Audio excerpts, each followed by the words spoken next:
Contractor పనిచేయడం లేదా contractor పనిచేయకపోతే అతనికి మార్కెట్లో కాంట్రాక్టర్లో చేయడానికి అవకాశం ఉంటుంది. ప్రభుత్వాలు నడుచుకుంటే అది పెద్ద పని కాదు.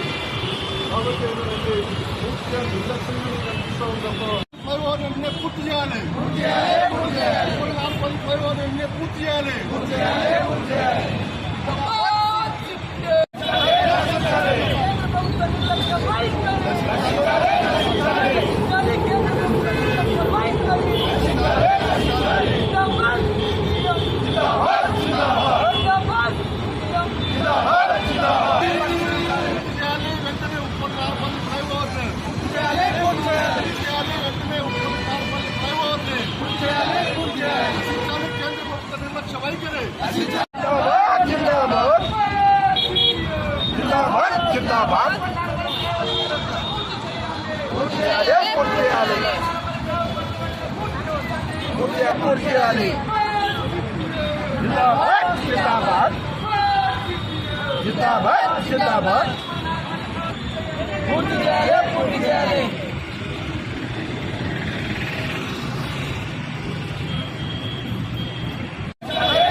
ఉప్పల్ నారాపల్లి ఫ్లైఓవర్ బ్రిడ్జి నిర్మాణ పనులు చాలా జాప్యం జరుగుతూ ఉంది.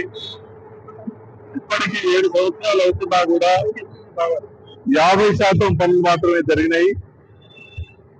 కేంద్ర మంత్రి గారు వచ్చి శంకుస్థాపన చేసి ఈ పనులు 2 సంవత్సరాల్లో ఖచ్చితంగా పూర్తి చేస్తామని చెప్పినప్పటికీ కూడా 7 సంవత్సరాలు అవుతున్నా మరి ఇప్పటికీ 50% పనులు మాత్రమే జరిగినాయంటే కేంద్ర రాష్ట్ర ప్రభుత్వాలకు ఈ పనుల విషయంలో ఎంత శ్రద్ధ ఉందో దీన్ని బట్టి అర్థం కావటం అనేది జరుగుతూ ఉన్నది.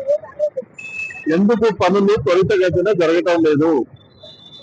ఈ ఉప్పల్ రింగ్ రోడ్డు తర్వాత ఈ చౌరస్తా ఈ ప్రాంతం అంతా కూడా వేల మంది ప్రయాణికులు మరి రాకపోకలు ఇవన్నీ కూడా జరుగుతూ ఉన్నాయి. ట్రాఫిక్ జామ్ అయిపోతా ఉన్నది, యాక్సిడెంట్స్ జరుగుతూ ఉన్నాయి, ప్రయాణికులు బాగా ఇబ్బంది పడుతూ ఉన్నారు. పత్రికల్లో కూడా రోజు వార్తలు వస్తూ ఉన్నాయి. మరి ఇంత జరుగుతున్నా, ఇంత నష్టం జరుగుతున్నా ప్రజలు మొత్తుకున్నా కూడా దీన్ని పట్టించుకోకుండా మాటలు చెప్తూ కాలం గడపడం తప్ప మరొకటి కాదు. అందుకనే ఇప్పటికైనా కూడా కేంద్ర రాష్ట్ర ప్రభుత్వాలు అధికారులు వెంటనే కదిలి ఈ ఉప్పల్ తర్వాత దీనికి సంబంధించినటువంటి ఈ యొక్క ఫ్లైఓవర్ బ్రిడ్జి నిర్మాణ పనులు యుద్ధ ప్రాతిపదిక పైన చేపట్టాలని చెప్పి సిపిఎం పార్టీ ఆధ్వర్యంలో ఈ రోజు దీక్షలు కూర్చోవడం అనేది జరుగుతూ ఉంది. సిపిఎం పార్టీ తెలంగాణ రాష్ట్ర కమిటీ కూడా సంపూర్ణ మద్దతు ఇస్తా ఉంది.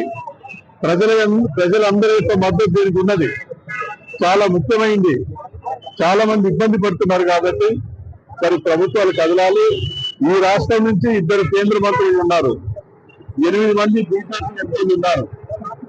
మరి ఇక్కడి నుంచే ఎంపీగా ఇప్పుడున్న ముఖ్యమంత్రి గారు గతంలో ఎంపీగా ఉన్నారు. ఇప్పుడు ఇక్కడి నుంచి ఎన్నికైన ఎంపీ కూడా బీజేపీ నాయకుడు. మరి ఇంతమంది ఉండి ఇది శాంక్షన్ అయిన తర్వాత కూడా మరి పనులు జాప్యం జరగటం అనేది ప్రభుత్వాల యొక్క చేతగానితనం, ప్రజాప్రతినిధులు తప్పించుకోవటం వల్లనే మరి ఈ రకంగా నిర్లక్ష్యానికి గురవుతా ఉంది. కాబట్టి వెంటనే పనులు ప్రారంభించి పూర్తి చేసి ప్రజలకు సౌకర్యం కల్పించాలని చెప్పేసి సిపిఎం పార్టీగా డిమాండ్ చేస్తారు.